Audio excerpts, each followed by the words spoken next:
Nobody noticed her. Nobody cared. She was just a farmer, traveling alone, unremarkable in every way. But when both engines died at 40,000 feet and the aircraft became a falling coffin, she stood up. Her voice cut through the chaos like a weapon.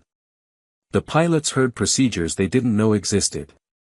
The F-22 fighters heard her call sign over the radio and froze. One whispered, "Commander." In that moment, 234 people discovered their neighbor was someone who could save them. And she discovered she could never truly escape who she used to be. Before you watch full story, comment below from which country are you watching. Don't forget to subscribe for more amazing stories. The cattle need feeding at dawn. This thought moves through Sarah Chen's mind as she settles into seat 14C, a window seat on flight 447 from Denver to Chicago. It's the kind of practical thought that has defined her life for the past 8 years, small, grounding, deliberately ordinary. The thought of cattle, of irrigation timers, of soil pH levels. The thought of anything except what she used to be. She wears Carhartt work pants with a genuine stain pattern that tells a real story of ranch labor. Her jacket is weathered canvas, the collar frayed at exactly the edges you'd expect from someone who wears the same coat through 3 seasons without thinking much about it. Her boots, honest work boots, not fashion approximations, carry the smell of genuine livestock operation. The leather is creased from actual work, not artfully distressed in some catalog shoot. She carries a worn canvas messenger bag as her personal item, the kind of practical bag a farmer might use to carry equipment manuals, receipts, and whatever needs carrying. Flight attendant Maria, who's worked this route for 12 years and has developed an almost supernatural ability to categorize passengers within seconds, barely glances at Sarah as she passes with the drink cart. Rural agriculture worker, traveling alone, would probably prefer water. Nice enough face but tired eyes, the kind of tired that comes from managing livestock in difficult weather, not from interesting life experiences. Maria files Sarah away in that vast mental category of unremarkable passengers who will neither require special attention nor create any memorable incidents. The man in 14D, a venture capitalist checking his stock portfolio on an iPad, doesn't even register Sarah's presence. She's the type of person his brain literally doesn't catalog as significant. She could speak to him throughout the flight and he'd struggle to describe her afterward beyond vague generalities. To him, she's background. She's the ambient humanity that exists in coach seating but carries no weight in the architecture of his actual world. There's a young couple in 14A and 14B, honeymooners heading to visit family, who hold hands and whisper to each other. Sarah watches them for a moment with the quiet observation of someone who has spent years studying human behavior in high-stress situations, then turns her attention to the window. This invisibility is exactly what Sarah has worked so carefully to achieve. 8 years of deliberate construction. 8 years of becoming unremarkable. It wasn't easy. When you've spent your entire adult life being known for your expertise, for your authority, for your decision-making under pressure, stepping away from all of that requires more than simply moving to a rural location. It requires fundamentally retraining how you move through the world, how you interact with people, how you present yourself. She settles into her seat and closes her eyes, and nobody watching would see the slight tension in her shoulders, the controlled breathing, the way her hands rest on the armrests in a position that's not quite relaxed but trained to appear that way. Nobody watching would notice that her eyes, when closed, move beneath the lids in a pattern suggesting active thought rather than rest. Nobody would understand that her seemingly simple appearance conceals 8 years of intentional erasure and the kind of discipline that only comes from military training combined with absolute commitment to a chosen path. Back in 2016, Commander Sarah Chen had been one of the most decorated officers in military aviation history. Not famous publicly, classified command positions don't generate celebrity, but known with absolute certainty among the elite pilots, strategists, and military leadership who understood the weight of tactical decisions. She'd commanded operations across 3 theaters, trained generations of fighter pilots, overseen procedures that shaped military aviation doctrine, and carried the weight of hundreds of decisions that determined which pilots came home and which didn't. The decisions had accumulated. A pilot who crashed during a training procedure she approved, she'd known his family. Another pilot who made a choice during combat that aligned with doctrine she'd helped establish, he survived, but barely.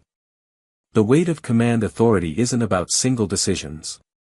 It's about the accumulation of decisions that ripple outward through hundreds of lives, through families, through the community of military personnel who depend on your judgment being sound. By 2015, she'd realized that she couldn't retire while still active. She needed to step away completely. Not transfer to administration. Not take a desk job.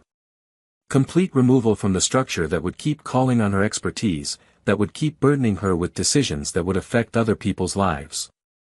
The retirement papers had been signed quietly. No farewell tours, no press releases, no ceremonies acknowledging her service beyond what military protocol required. She'd simply stepped away from a life of command authority and into the rural Colorado landscape, buying 120 acres outside a town of 2,000 people, raising cattle and horses, fixing fences, learning to live with the kind of anonymity that felt like freedom after decades of constant demand. The military had understood.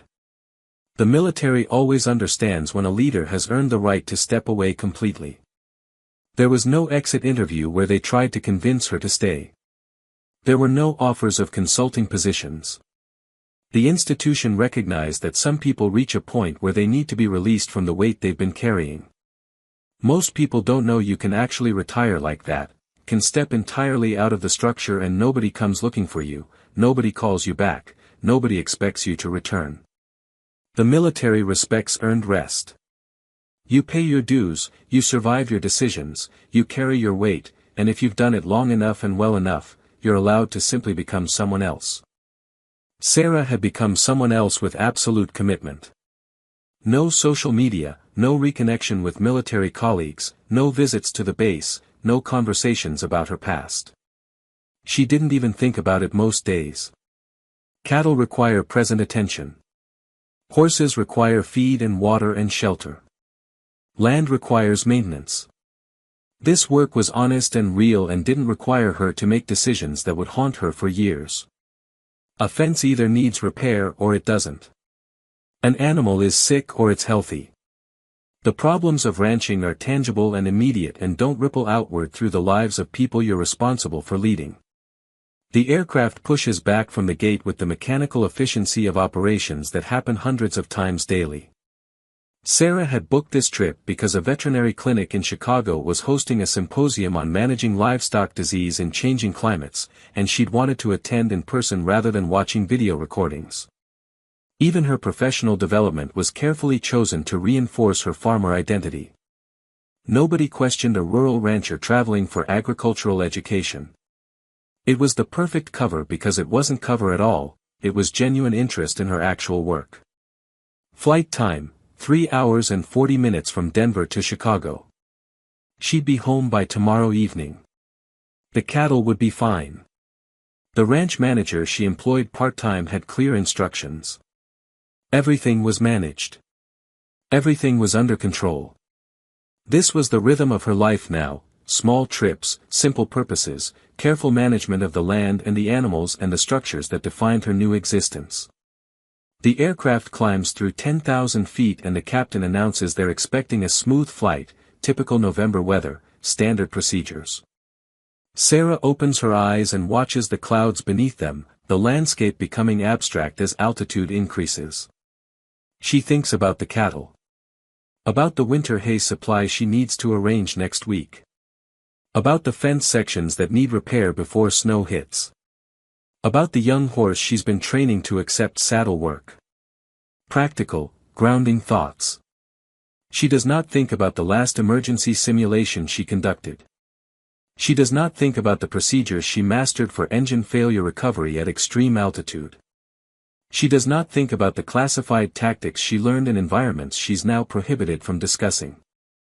She does not think about F-22 pilots or command authority or any of the weight she very deliberately left behind 8 years ago. These thoughts have become like muscles she's not using, still there, still capable of functioning, but inactive through years of deliberate neglect. The aircraft climbs through 20,000 feet. Still climbing, still normal. The ride is smooth. The passengers are settled into the comfortable numbness of commercial flight. The beverage cart comes through the cabin and Maria offers Sarah a water with the same neutral courtesy she offers to all of coach seating. Sarah accepts it with a nod and doesn't engage in conversation. She doesn't make eye contact longer than necessary. She maintains the quiet distance of someone without particular interest in social connection. Through the window, the landscape below becomes increasingly abstract. The mountains near Denver transition to rolling plains. The cities become grids of light and infrastructure. At this altitude, individual lives become invisible. Individual decisions become irrelevant. The world below is just geography. Sarah has learned to find peace in this perspective, that from 30,000 feet, even the most consequential human decisions appear insignificant.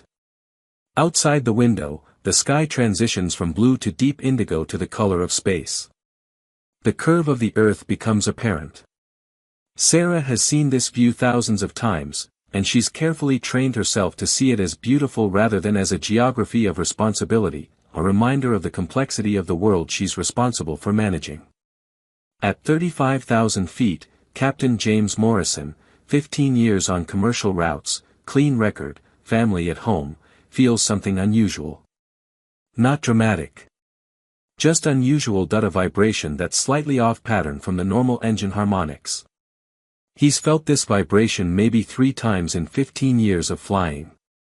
It's the kind of thing that makes a pilot's attention sharpen because even very small anomalies in engine operation can indicate developing problems. He mentions it to First Officer David Kemp, who's flying the first leg of this route. David doesn't feel anything unusual through the controls, but James is monitoring the instruments and the displays are showing something marginally outside normal parameters. They exchange the careful glances of pilots who've trained for problems and who know that procedures exist precisely for moments like this when something feels slightly wrong.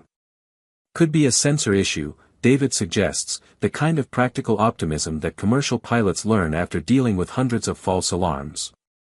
Could be, James agrees.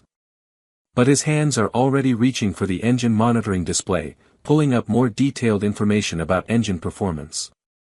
Running diagnostics anyway. At 37,000 feet, the vibration increases noticeably. Now David feels it too, a slight roughness in the normally smooth engine operation. The displays confirm it. The right engine is showing unusual parameters. Fuel consumption is increasing. Turbine temperature is rising incrementally. These are the signs of an engine developing a serious problem. They begin running the emergency procedures designed for exactly this situation. At 38,000 feet, the right engine begins failing. The vibration becomes pronounced. The display shows the engine losing power. Alarms sound in the cockpit, not panic-inducing alarms, but clear professional alerts that something has failed and response is required. This is the moment that pilots train for. This is the moment where training becomes reality. James's hands move through muscle memory procedures with the precision of someone who has practiced these exact movements hundreds of times in simulators. His voice, when he speaks, is steady and professional. Proceeding with engine failure emergency procedures. David manages the radio and system tracking. ATC, Flight 447, we're experiencing right engine failure at flight level 370. Initiating emergency procedures. The response from air traffic control is immediate and professional. Flight 447, understood, right engine failure. You're cleared for immediate descent to suitable altitude. Advise when you've stabilized. The aircraft is immediately stable on the left engine. Single engine operation is uncomfortable but manageable. The aircraft will fly on one engine. The question is whether they can restart the dead engine, and if not, whether they can make it to an airport capable of handling a single-engine emergency landing. They begin the restart procedures with methodical precision. The restart fails. The engine remains dead.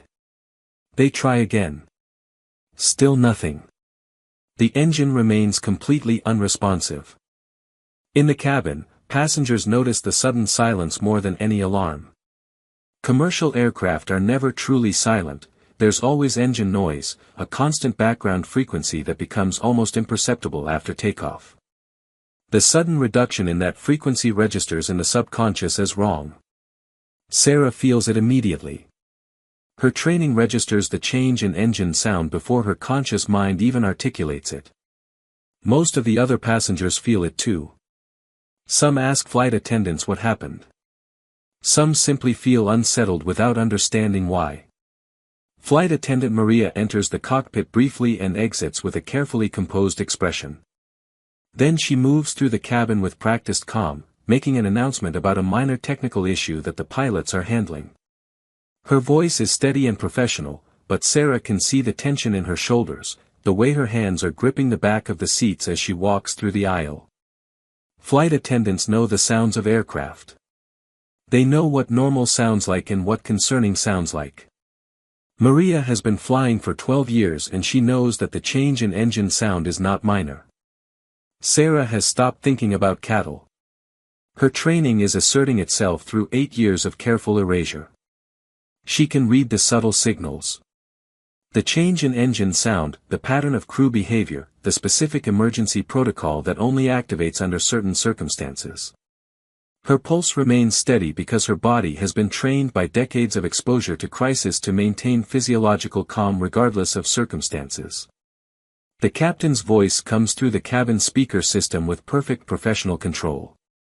Ladies and gentlemen, we're experiencing a minor technical issue with one of our engines. The aircraft is completely safe and controllable.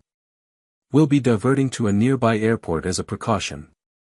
Please remain seated and keep your seatbelt fastened. Minor technical issue. The words are carefully chosen. They're not lies, but they're not the full truth either. The truth is that the aircraft is flying on a single engine at 35,000 feet with 234 passengers and crew aboard. The truth is that a single-engine emergency landing in commercial aviation is serious and requires precise execution. The truth is that the pilots have access to approximately the same training and expertise regarding single-engine management, and that they're currently working through every procedure they know. Sarah's hands grip the armrests of her seat and she allows herself exactly 30 seconds of recognition that this situation is deteriorating. Then she compartmentalizes it. Training reasserts itself. She breathes slowly and waits to see what happens. The aircraft is still stable. The situation is serious but manageable. Experienced pilots can certainly manage single-engine operation. There's no need to panic. There's no need to do anything except wait and allow the professionals in the cockpit to do their jobs. Then, approximately 8 minutes into the single-engine crisis, as Captain Morrison is coordinating with air traffic control about landing options, the left engine fails. The cockpit illuminates with multiple warning lights simultaneously. Both engines are now completely unresponsive. The aircraft is a powerless glider descending from 35,000 feet with 234 people aboard and no engines to restart. The aircraft becomes immediately noticeably quieter. The change is so profound that some passengers stop breathing.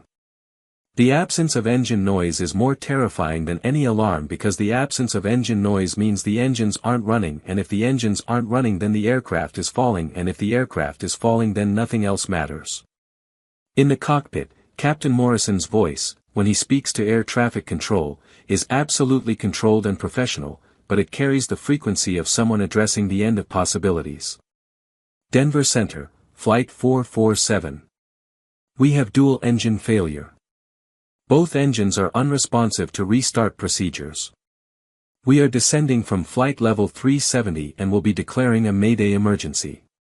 The response from air traffic control is immediate and carries the professional desperation of people trying to help with a situation that has suddenly moved beyond standard procedures. Flight 447, understood, dual engine failure, descending from flight level 370. You are cleared for immediate descent to any suitable landing facility. Diverting to nearest airport. Captain Morrison runs through the calculation in his mind with the precision of someone trained to think clearly under pressure. Descent rate. Glide ratio. Available options. From 35,000 feet with dual engine failure and no power, the aircraft will descend approximately 2,000 feet per minute. That means they have roughly 17 minutes before they impact terrain. The nearest airport capable of handling a commercial aircraft is 45 minutes away. There are no suitable landing facilities within glide range at flight level 370 with dual engine failure. The captain and first officer both know this. All the calculations they're running result in the same conclusion. They're descending from 35,000 feet with 234 people aboard and they don't have enough altitude or forward momentum to reach any airport. The options that remain are all variations of failure. Water landing in the Pacific, not viable from this altitude and location. Emergency landing on some small rural airfield that will require an approach vector they can't execute. Partial glide to lower altitude in hopes of engine restart, already attempted and failed. None of the options are good. All of them result in either a crash or a water landing in conditions where survival rates are statistically terrible.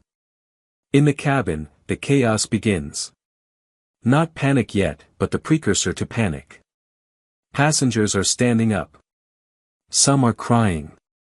Some are praying. Some are holding their children.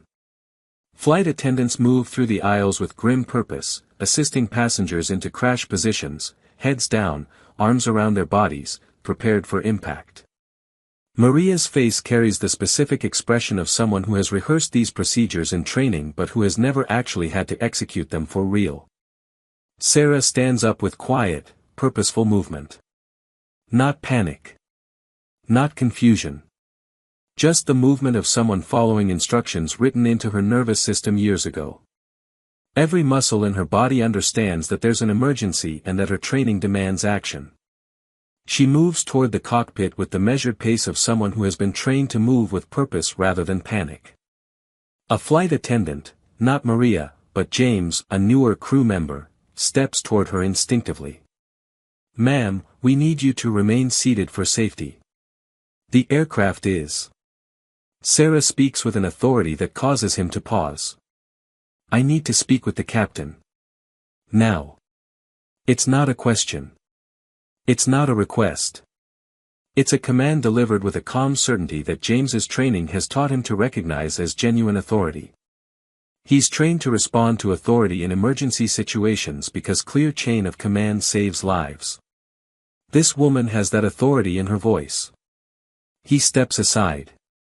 Sarah moves toward the cockpit door. She doesn't run. She doesn't show visible panic. She simply walks with the measured pace of someone who has moved through hundreds of emergency scenarios and has learned that controlled urgency is always more effective than frantic movement. The other passengers watch her pass. Some of them reach out toward her as if she might have answers. All of them are frightened enough to notice that this woman appears to understand something, possesses some clarity about procedures or possibilities. She reaches the cockpit and knocks, and the captain, hearing the knock, has approximately 1.5 seconds of hope that air traffic control is calling with additional information. Instead, a woman in work clothes and ranch-worn boots stands in the cockpit entrance with eyes that carry the clarity of someone who has seen this problem before, who has trained for this problem, who understands at a fundamental level the physics and procedures that might allow survival. "Captain, I'm Sarah Chen. Former Commander, U.S. Air Force. My training included dual-engine failure scenarios at extreme altitude. I know specialized procedures your commercial certifications don't cover. I can help if you'll allow me." Captain Morrison, in that moment, is desperate enough to hear her. He's already running every procedure from his commercial training and none of them are working. He's currently calculating descent rates that will result in impact with terrain before reaching any viable landing facility. He's already mentally preparing his crew and passengers for the violent crash that conventional aviation wisdom says is unsurvivable from this altitude and damage configuration. He sees this woman's face and recognizes something immediately, the certainty of someone trained in command, the clarity of someone who has problem solved under pressure, the specific confidence of someone who has done the hard work of making decisions when all options are bad. He's trained to recognize expertise and this woman carries the signature of expertise. "What do you need me to do?" he asks. What he should do is question her credentials, ask for verification, demand proper authorization. What he actually does is make a captain's judgment call based on 30 years of flying and the absolute recognition that her expertise might represent their only possibility for success. "I need to analyze the emergency systems," Sarah says, stepping fully into the cockpit and immediately beginning to examine the instrument panels with clinical precision. The cause becomes rapidly apparent: fuel contamination. Ice crystals or debris has passed through both engines simultaneously and caused total flameout. The engines aren't physically damaged. They're simply unable to restart with contaminated fuel still present in the fuel lines. "We need to clear the contamination before attempting restart," Sarah says, voice clinical and precise. "The standard restart procedures in your manual are designed for clean fuel systems. If we use them now, the contaminated fuel will pass through the injectors again and damage the engines permanently. We need to manually flush the fuel lines first." "That's not in the standard procedures," David, the first officer, says. His voice carries both fear and the training that tells him procedures exist for safety reasons and violating them is generally a bad idea. "Commercial procedures exist for commercial situations," Sarah responds calmly. "This isn't commercial. This is a specialized problem requiring a specialized solution. The engines will restart once the fuel system is cleared. But the restart procedures will damage the engines irreparably if we use them on contaminated fuel. We're running out of altitude. We need to act now." She's asking for his authority. She's asking him to make the command decision to deviate from established procedure based on her expertise and his judgment. It's exactly what a commander does, provides the technical information and allows the final decision to rest with the person holding the authority. Captain Morrison makes the decision in approximately 2 seconds. The woman in front of him carries the weight of someone trained at command level. Her explanation makes sense. They're descending from 35,000 feet and his standard procedures aren't working. He's out of conventional options. "Do it," he says. "Tell me what you need." Sarah moves to the overhead panel and begins activating fuel system bypass procedures that David didn't even know existed on this aircraft. Her hands move with practiced precision through a sequence that takes approximately 4 minutes to complete. Throughout, she maintains absolute calm and provides running commentary to keep the captain and first officer aware of what's happening and why. "Isolating main fuel flow," she narrates. "Activating crossfeed valve sequence. Opening secondary fuel lines to create bypass loop. We're going to direct fuel through the alternate pathways to avoid the contaminated sections of the primary lines." David watches her move through the procedures and understands that this woman has done this exact procedure before, probably under conditions far more dangerous than this. Her movements have the smooth precision of someone who has trained extensively. She's not guessing. She's not improvising. She's executing a specific procedure that she knows works. The descent rate is still unacceptable. The aircraft continues falling toward terrain. They're down to 28,000 feet now. The time remaining is compressed. But Sarah completes the fuel line bypass sequence with steady precision. Her hands guide the pilots through each step. "Engine 1, initiating start sequence," Sarah says. Her hands and voice guide David's hands through the procedure that violates the commercial manual but aligns with military procedures designed for situations exactly like this. She monitors the instruments with the focus of someone whose attention can isolate every relevant variable from the chaos of data. The engine that died approximately 12 minutes ago begins to respond. Fuel flows through the bypass pathways. Ignition system cycle. The turbines begin spinning, slowly at first, then with increasing momentum. The engine comes alive with a sound that seems impossibly beautiful to Captain Morrison, the sound of power returning to a dead system. The right engine roars back to life. "Engine 2, starting sequence," Sarah continues. Her focus is absolute. Her voice is the voice of someone who has trained for this exact moment, and whose training is now written into every movement, every command, every subtle correction. David's hands move through the restart sequence under her guidance. The second engine resumes function. The aircraft stops falling toward terrain. The descent rate becomes manageable. The aircraft that was a powerless glider 3 minutes ago is now a functioning aircraft with fuel and power and possibility. The cockpit fills with the sound of 2 engines running normally, and Captain Morrison feels the deck shift beneath his feet as the aircraft transitions from emergency descent to controlled flight. "Good work," Sarah says quietly to David. "You followed procedures perfectly." The aircraft climbs to 15,000 feet and levels off. Captain Morrison immediately begins the new approach vectors toward the nearest suitable landing facility, a small military airfield in Kansas that has emergency services and a runway long enough to accommodate a commercial aircraft. They're not going to make Chicago.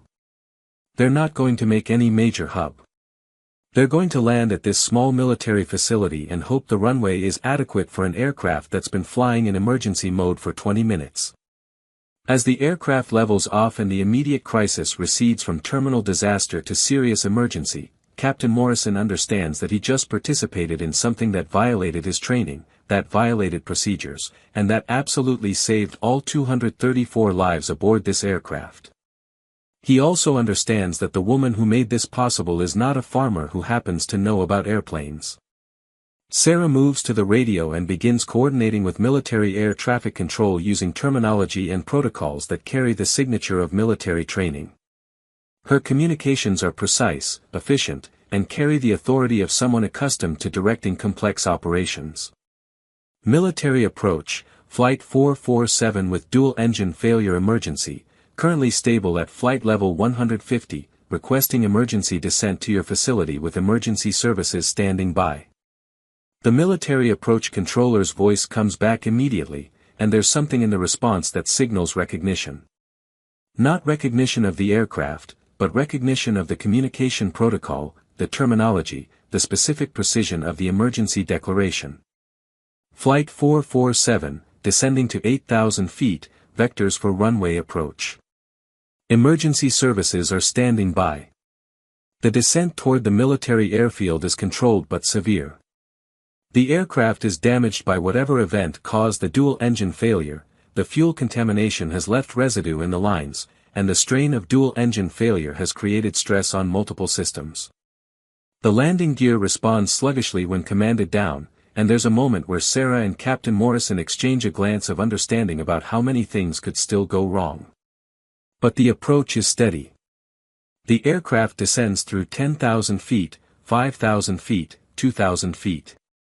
The military airfield appears below them, a long runway with emergency vehicles already positioning along the approach path.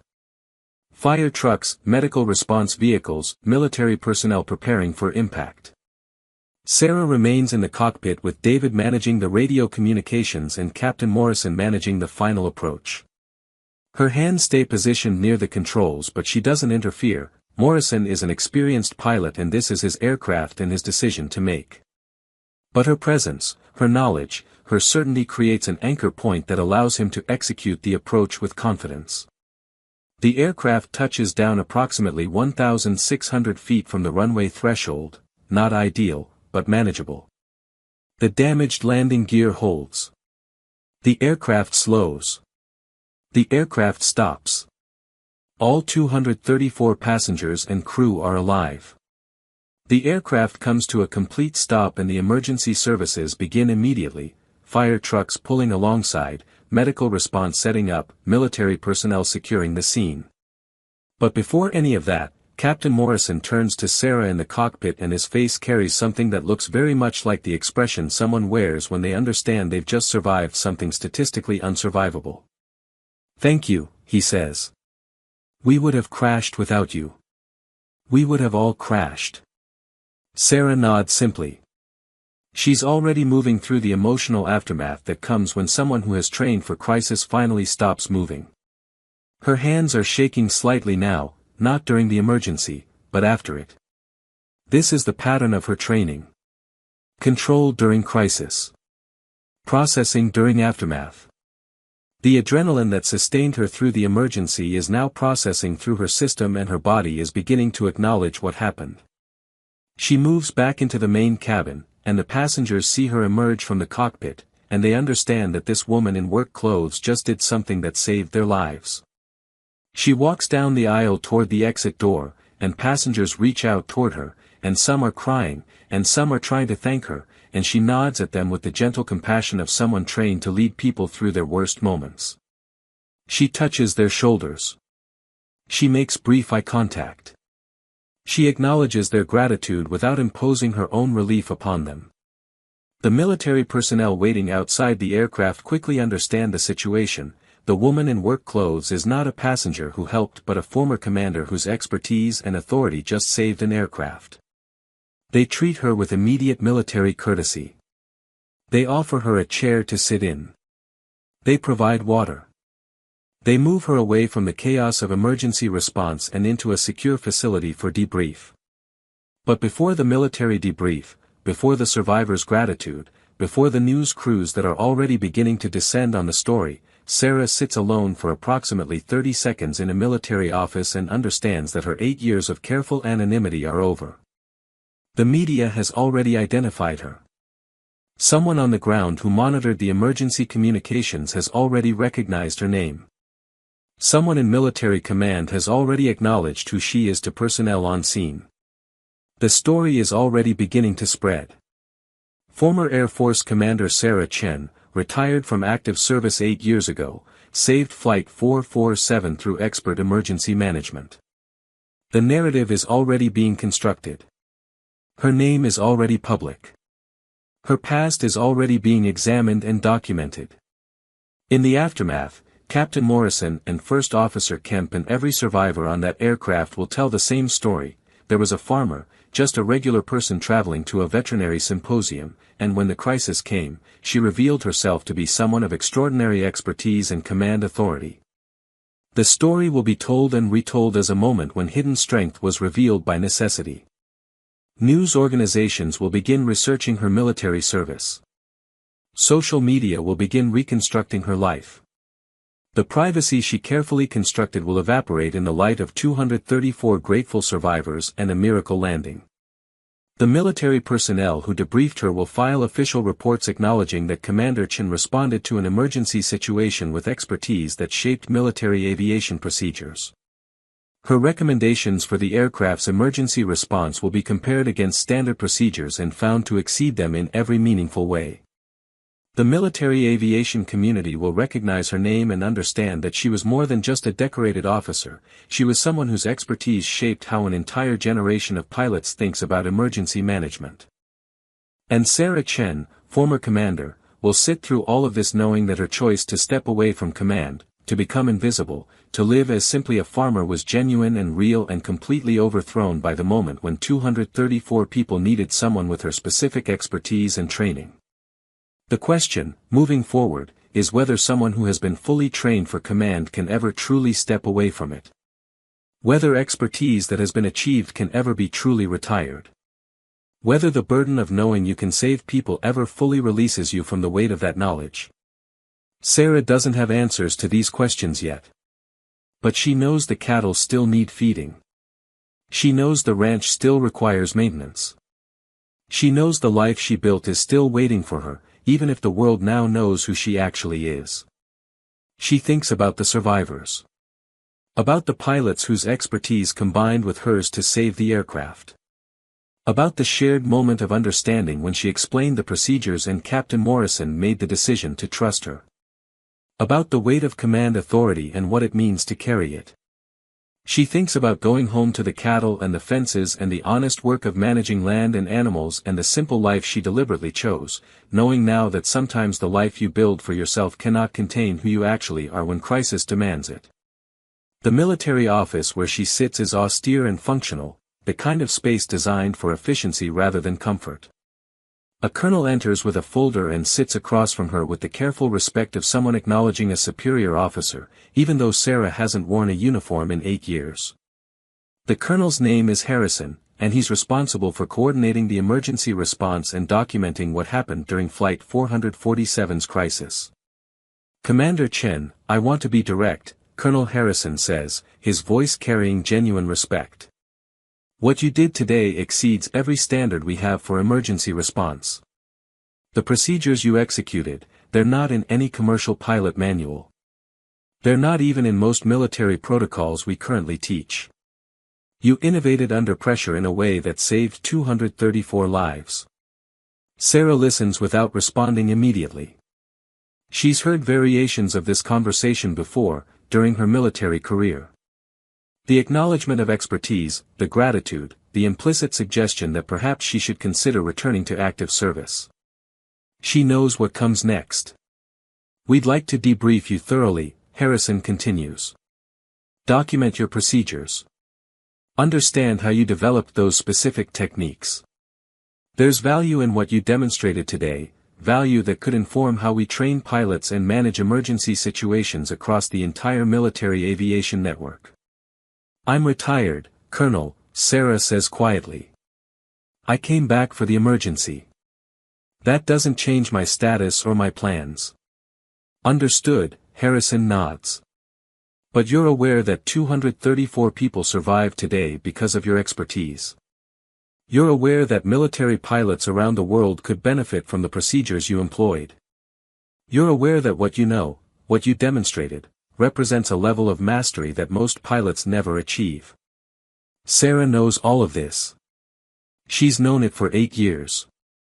The knowledge has sat in the back of her mind every day she's worked on the ranch. The knowledge that she possesses expertise that could help others, the knowledge that stepping away from command doesn't erase the fact that she's trained to command. The knowledge that her skills will atrophy over time if she doesn't use them, and the knowledge that she's chosen to let them atrophy because the burden of using them was too heavy to bear. What I know, Colonel, is that I made a decision 8 years ago, she says. I decided that the cost of carrying command authority, the weight of decisions that affect other people's lives, was more than I was willing to pay. That decision hasn't changed. What happened today was an emergency. It required response. But it doesn't change my fundamental choice about how I want to live. Harrison nods slowly. He's worked with enough senior officers to understand when someone has made a decision and won't be swayed by argument or appeal. But he makes one final attempt. The F-22 pilots who provided escort during your descent, they've asked to speak with you. They recognized your expertise over the radio. They want to acknowledge what they witnessed. And frankly, Commander, military aviators at that level don't ask to acknowledge someone unless they recognize genuine mastery. This lands differently.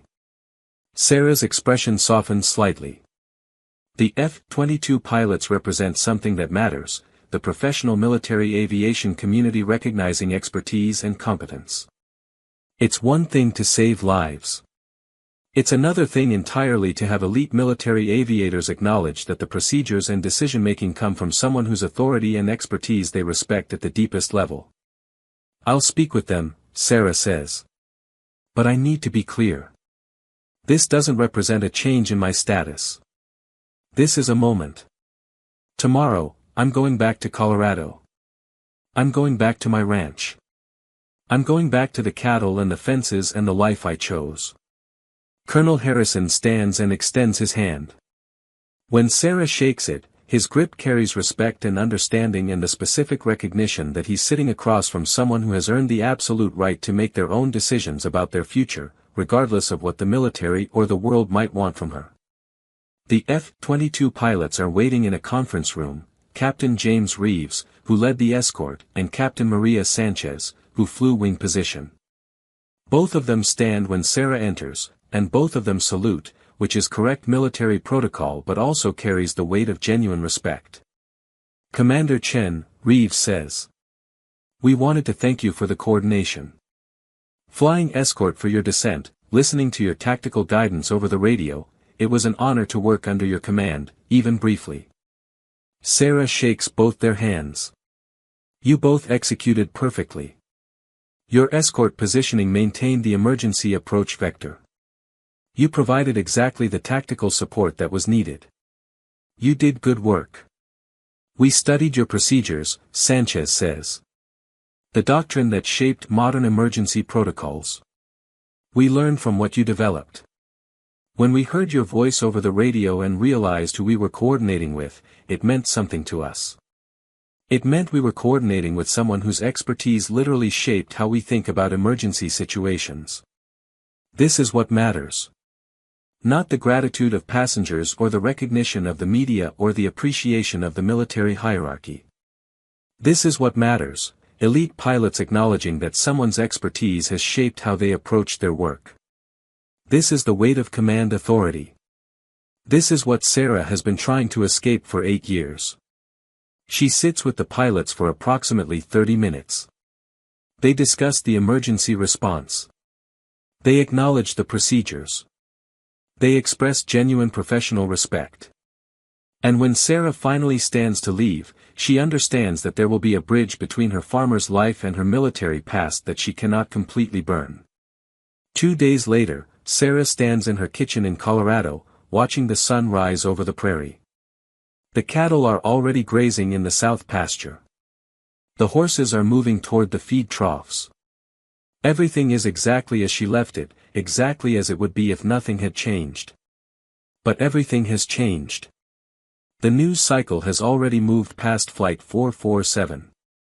Other stories have emerged. Other emergencies have captured the media's attention. But in military aviation circles, Sarah Chen's name is circulating with a different kind of recognition. Military academies are requesting permission to show footage of her emergency procedures in pilot training. Aviation textbooks are being revised to include the fuel system bypass techniques she employed. Her name is being attached to procedures that will be studied and taught and practiced by pilots for decades. The cottage industry of speculation has already begun. News outlets are piecing together her military history from declassified records and interviews with retired officers. They're reconstructing her service record, documenting her achievements, attempting to understand how someone so accomplished simply disappeared into rural Colorado to raise cattle. The farmers in her small town, who accepted her anonymity without question, are now being interviewed about what they knew or didn't know about their neighbor. Sarah reads none of this. She intentionally avoids the internet and the news coverage. She knows what's being said about her. She knows her privacy is permanently altered. But she also knows that the cattle still need feeding, the fences still need maintenance, and the work of managing the land continues regardless of what the outside world has discovered about her past. The Veterinary Symposium in Chicago has sent her an invitation to speak as a keynote presenter. Military organizations have requested consulting positions. A producer has reached out about developing her story into a documentary. The world wants to know who she is, wants to understand her expertise, wants to turn her into a story that fits into categories and narratives. But Sarah has already decided. She will not return to active military service. She will not become a consultant or a talking head or a celebrity story. She will remain on her ranch. She will feed her cattle. She will fix her fences. She will maintain the life she chose because the choice was real and the life is real even if the world now knows about the commander she used to be. What will change is subtle. She'll begin taking advanced refresher courses in emergency procedures, not to return to service, but to ensure that if another crisis occurs, her knowledge remains current and reliable. She'll establish a consulting relationship with military aviation training programs, providing guidance and expertise without requiring active service. She'll become a bridge between the farmer she is and the commander she was, not fully inhabiting either role, but allowing both to exist in balance. The burden of expertise, she understands now, cannot be completely set aside. The knowledge of how to save lives, the training that shaped her for command, the weight of knowing what she knows, these things are part of who she is. They don't disappear because she's chosen a rural life. They don't become irrelevant because she's retired. They simply exist within her, dormant until crisis demands them, but never truly absent. And so Sarah Chen, farmer and former commander, returns to her life on the Colorado ranch. She feeds the cattle. She fixes the fences. She maintains her property and her animals and her carefully constructed world. But she does so now with the understanding that sometimes the life you build for yourself cannot contain who you actually are. Sometimes expertise and responsibility and the weight of command authority will reassert itself, and when it does, you answer the call. Not because you want to, but because some burdens, once carried, cannot be fully set down. They can only be managed, integrated, balanced against the other choices and needs and responsibilities that define a life.